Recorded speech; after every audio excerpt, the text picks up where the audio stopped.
Assalamualaikum warahmatullahi wabarakatuh.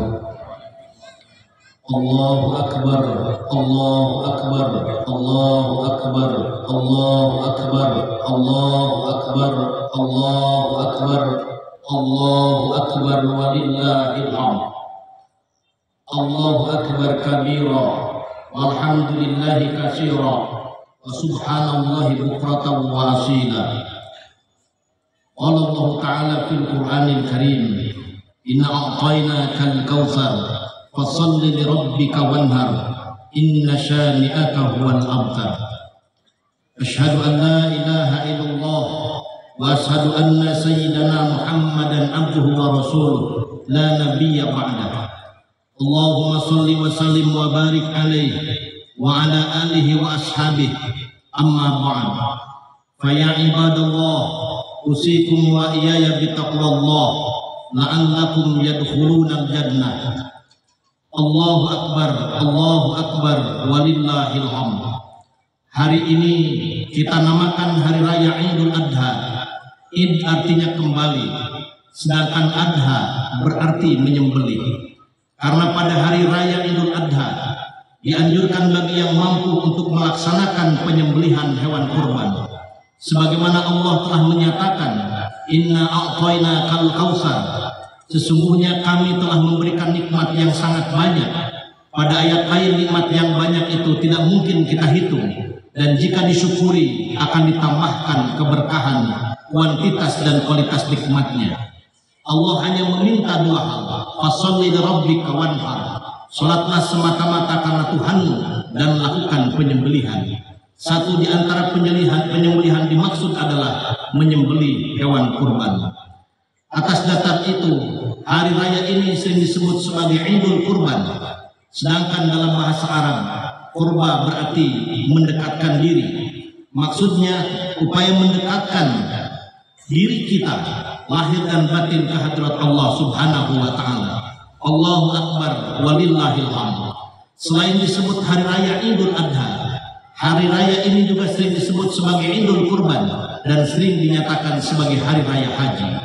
Para sahabat suatu ketika bertanya kepada baginda Nabi yang dinukil dalam kitab Nailul Autar. Ketika ditanya, ya Rasulullah, ma hadhil adhahi? Wahai Rasulullah, apakah adhiyah itu?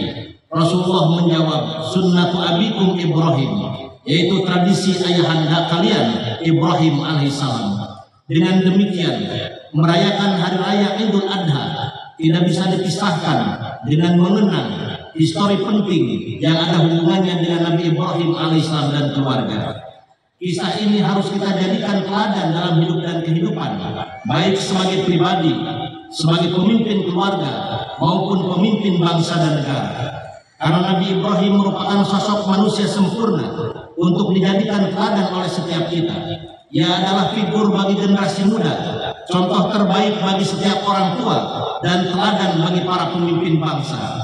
Sebagai figur generasi muda, karena Ibrahim pada usia muda merupakan sosok pemuda yang bersikap dinamis, berpikir akademis, dan bermental kritis, terutama dalam menumbangkan segala kemusyrikan dan kezaliman yang dilakukan oleh Namrud laknatullah.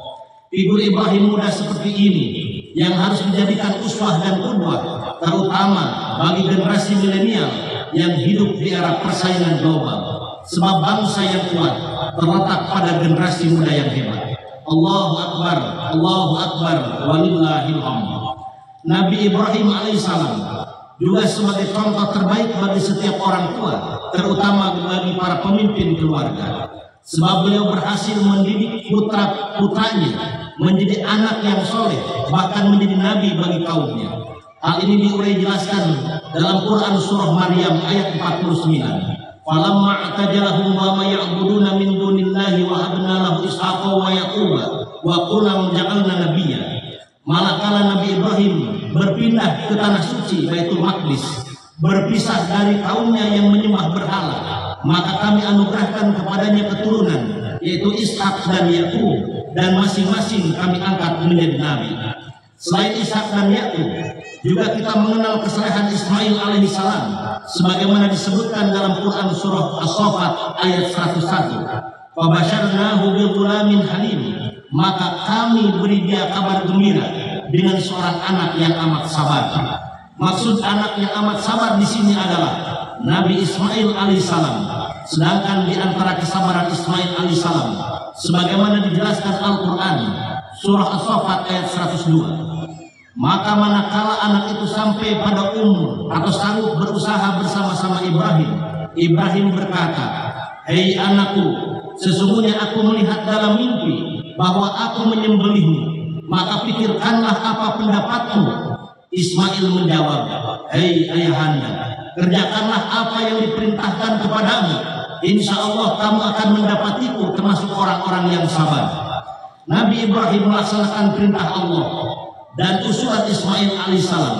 Berangkatlah beliau bersama Ismail menuju sebuah bukit di Mina yang bernama Jabal Qurban. Diletakkan Ismail di pangkuannya, bibir bergetar dengan mengucapkan kalimat syahadat atas nama Allah, seraya menebaskan pedangnya yang tajam ke leher anaknya. Terpancarlah darah ke seluruh tubuh Ibrahim, bergetarlah pipinya, mengenang putranya yang telah terpisah antara kepala dengan badannya, antara jiwa dengan raganya. Namun alangkah terkejut bercampur bahagia ketika kain penutup matanya dibuka. Ternyata yang disembelih itu bukan putranya, melainkan seekor kibas yang gemuk. Wa fadainahu bidibhin adzim, dan kami ganti sembelihan itu dengan seekor sembelihan yang sangat besar. Allahu Akbar, Allahu Akbar, walillahil hamd. Itulah sosok Ibrahim sebagai orang tua yang berhasil mendidik anak-anaknya, yang harus kita teladani oleh setiap orang tua. Sedangkan Ismail merupakan tipe anak yang diharapkan oleh setiap kita. Setiap kita pasti menginginkan keturunan soleh seperti Ismail.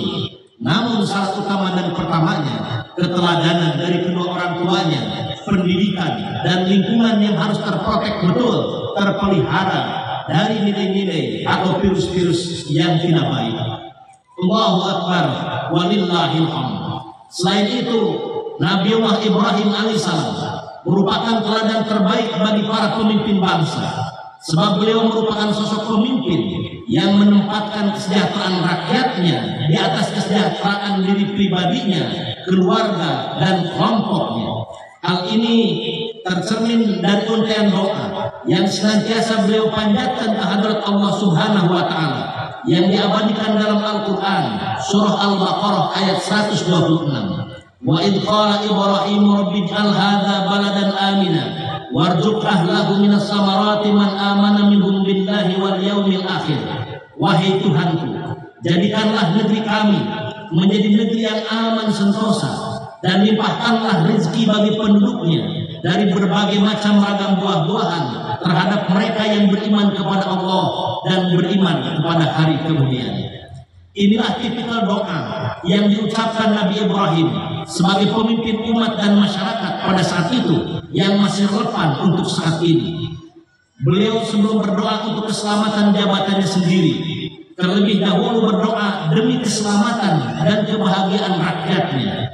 Inilah letak strategis mengangkat pemimpin bangsa yang profesional dan proporsional, yang berorientasikan kemaslahatan umum.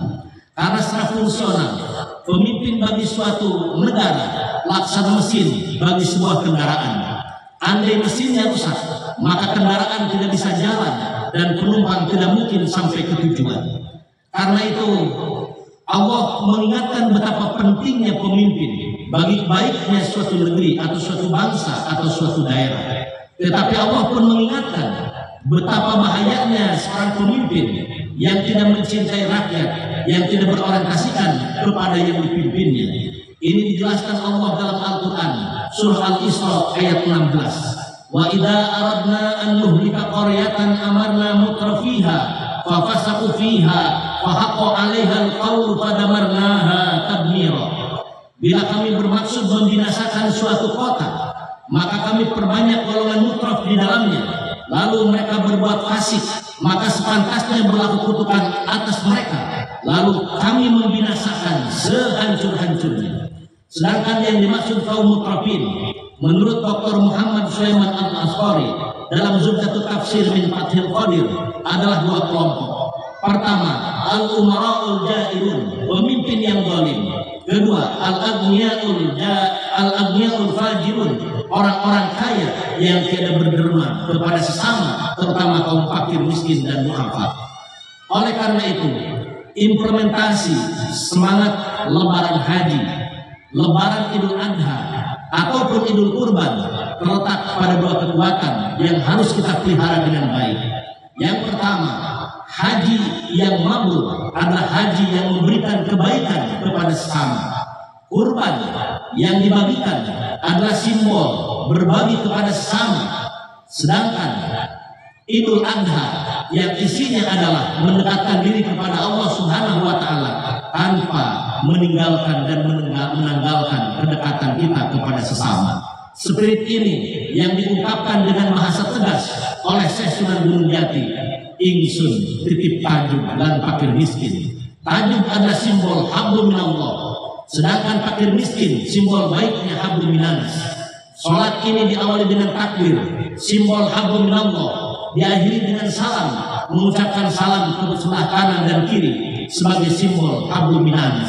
Semoga di kabupaten tercinta Majalengka ini kekuatan hablum minallah dan kekuatan hablum minanas senantiasa terpelihara agar Kabupaten Majalengka lebih baik di hari-hari yang akan datang.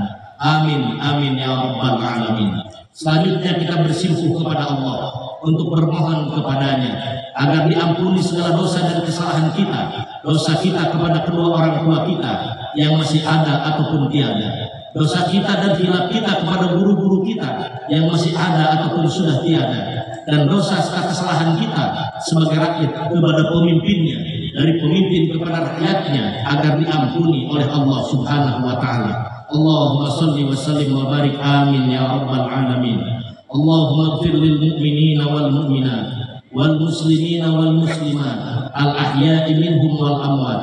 Rabbana zalamna anfusana wa illam taghfir lana wa tarhamna lanakunanna minal khasirin. Rabbana atina fid dunya hasanah wa fil akhirati hasanah wa qina adzabannar. Subhana rabbika rabbil izzati amma yasifun wa salamun alal mursalin walhamdulillahi rabbil alamin. Amin ya rabbal alamin.